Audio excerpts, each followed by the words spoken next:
ध्यान से सुनिए। ए इब्ने आदम, अल्लाह ताला फरमाते हैं, ए इब्ने आदम, गुस्से के वक्त मुझे याद कर लिया कर, मैं भी गुस्से के वक्त तुझे माफी अता करूंगा। आज भी बाद लोगों को गुस्सा बहुत आता है, छोटे छोटे बातों पर बीवर भड़क पड़ते हैं। कभी जो है थोड़ी सी ऊंच नीच हो गई तो जुबान से ऐसे जुमले निकालेंगे, दुनिया में मिली है ऊपर मत मिलना, अब तो तू जो है बिल्कुल मुझे पसंद नहीं है। खास तौर से औरतों पर ज्यादा गुस्सा निकलता है आदमी का, और बाज मर्तबा नौकरों पर ज्यादा गुस्सा निकलता है, और बाज मर्तबा घर में काम करने वालों पर ज्यादा निकलता है, और बाज मर्तबा जो है खुद अपने आप पर भी निकलता है। इसलिए ये हदीस ध्यान में रखना।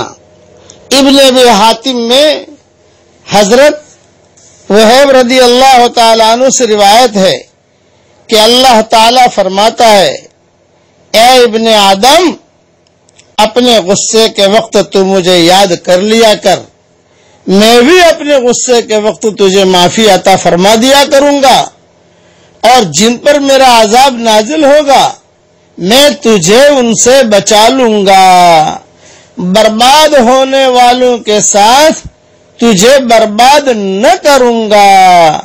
ऐ इब्ने आदम, जब तुझ पर जुल्म किया जाए तो तू सब्र और सहारे के साथ काम ले, मुझ पर निगाह रख, मेरी मदद पर भरोसा रख, मेरी इमदाद पर राजी रह।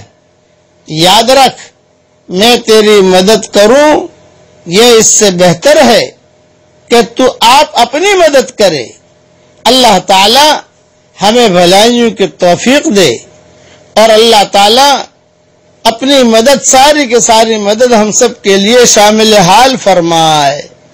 ये रिवायत भी तफसीर इब्ने कसीर जिल्द 4 सफा 203 पर है, और ऊपर की किताबों में तफसीर ये मैंने गलती, तफसीर इब्ने कसीर का हवाला मैंने गलत दिया है। बिखरे मोती जिल्द 4 सफा 203 पर है, और तफसीर इब्ने कसीर जिल्द 3 सफा 444 पर ये रिवायत मौजूद है। अब एक नुस्खा सुन लीजिए, जब भी गुस्सा आए पानी पी लीजिए, दुरूद शरीफ पढ़ लीजिए। आप अगर बैठे हैं तो लेट जाइए, लेटे हैं तो बैठ जाइए, खड़े हैं तो बैठ जाइए, यानी अपनी हैत बदल दीजिए। आप वुजू कर लीजिए, उस जगह से चले जाइए, तो क्या है, घर के अंदर सुकून रहेगा। और अगर जो है आप भी गुस्से में, बेगम भी गुस्से में, अच्छा गुस्सा दोनों को आता है, मियाँ और बीवी का दोनों का गुस्सा अलग अलग होता है। ये बता दूं मैं आपको, ये मैंने मेरी किताब बिखरे मोती जिल्द अव्वल में लिखा है बहुत तफसील से, कि और मर्द का गुस्सा जो है वो भड़काऊ होता है, मतलब कि बस जोर जोर से बोला, जोर से बोला, जोर से बोला, फिर अंदर वो गुस्सा एक दिन के बाद, 2 दिन के बाद आदमी का गुस्सा उलमा ने लिखा खत्म हो जाता है। लेकिन औरत का गुस्सा बहुत मीठा होता है, बहुत मीठा, खामोश रहेगी, खामोश रहेगी, खामोश रहेगी, और फिर जो है 6 महीने के बाद उसका गुस्सा निकलेगा जो 6 साल के बराबर होगा। तो औरत का गुस्सा वो मीठा और ठंडा होता है अंदर, जो कीनी की शक्ल में होता है, और मर्द का गुस्सा भड़काव वाला होता है। गुस्से जो है दोनों को आते हैं। मैंने मेरी किताब बिखरी मोती किसी जिल्द में मजमून बहुत तफसील से लिखा है। खुलासे कलाम ये कि गुस्सा आता है, मर्दों को भी आता है, औरत को भी आता है, दोनों को आता है। और शैतान जो है लड़ाता है छोटी छोटी बातों के ऊपर, बदगुमानी पर लड़ाता है। इसलिए अपने घर को बदगुमानियों से बचाइए, लड़ाई से बचाइए, जहन्नम कदर से बचाइए। हुजूर सल्लल्लाहु अलैहि वसल्लम के सारे अखलाकों में से सबसे बेहतरीन चीज सिर्फ एक जुमला है, बर्दाश्त कर लो। अच्छाइयां देखो, बीवी की अच्छाई देखो, आप शौहर की अच्छाई देखो, बच्चों की अच्छाई देखो, कभी गुस्सा नहीं आएगा, ये ध्यान में रखो।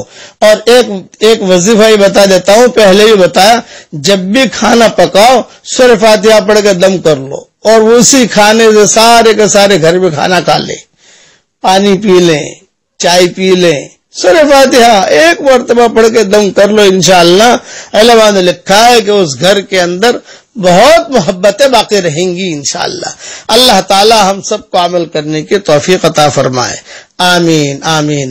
ایک مرتبہ سبحان اللہ و بحمدہ پڑھ لیجئے. حدیث شریف میں آتا ہے جو ایک مرتبہ سبحان اللہ و بحمدہ پڑھے گا جنت میں اس کے لیے کھجور کا درخت لگے گا. ہاں اس لیے ایک مرتبہ پڑھ لیجئے تو ایک درخت، دو پڑھیے 2 درخت، 3 مرتبہ پڑھیے 3 درخت. سبحان اللہ و بحمدہ، سبحان اللہ و بحمدہ، سبحان اللہ و بحمدہ. میرے لیے 3 درخت جنت کے اندر کھجور کے لگ گئے الحمدللہ. اللہ تعالی ہم سب کو عمل کرنے کی توفیق عطا فرمائے. آمین آمین. والسلام علیکم ورحمۃ اللہ وبرکاتہ. وآخر دعوانا ان الحمدللہ رب العالمین.